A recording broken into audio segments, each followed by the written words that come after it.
Hi guys, welcome everyone. I am Kusum from BCA Expert and today I welcome you all to this tutorial section.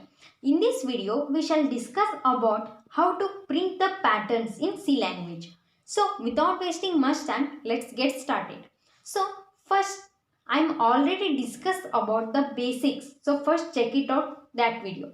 So we see the example. In this example, we discuss about how to write I for loop and how to write J for loop.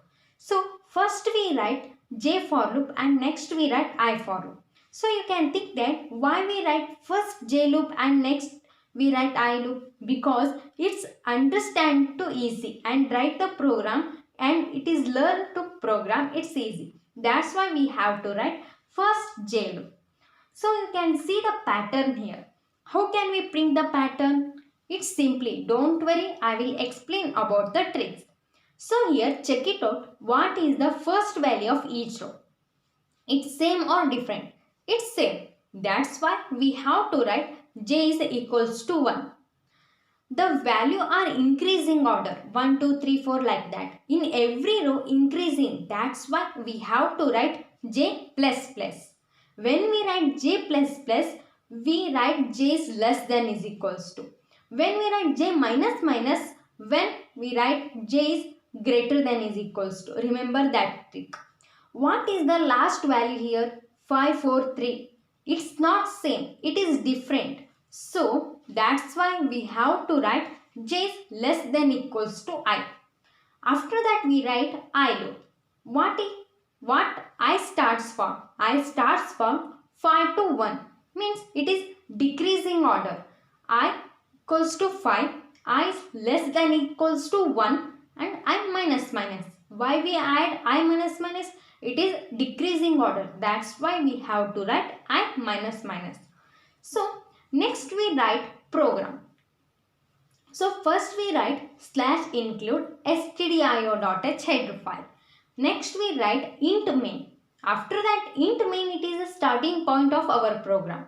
So after that we declare the variables, right? I and j is the variable. Next we write j loop and I loop. So already discussed how to write j for loop and I for loop. So same way we write here. J is equals to 1. It means we already discussed about, we see the pattern here. The first value for each row is same or different? Is same. That's why we have to write j is equals to 1. Next we write j plus plus. Because it is increment order 1, 2, 3, 4 like that. It's increasing order. That's why we have to write j plus plus. Next we write j is less than is equals to I. What is the last value of row 5, 4, 3 like that? It's not same. It is different. So that's why we have to write j is less than is equals to I. The values are same like 5, 5, 5, 5. When we write j is less than is equals to that value, it means 5. So next we write I loop. I starts from 5 to 1. It is decreasing order. It means I is equals to 5. I is greater than is equals to 1. I minus minus. So I minus minus for it is decreasing order. That's why we have to write I minus minus.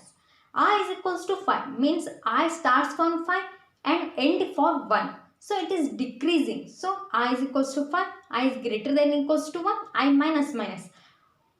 So that's all. Next we see the output. Output is all displayed here. You can see the output. We got the correct output. So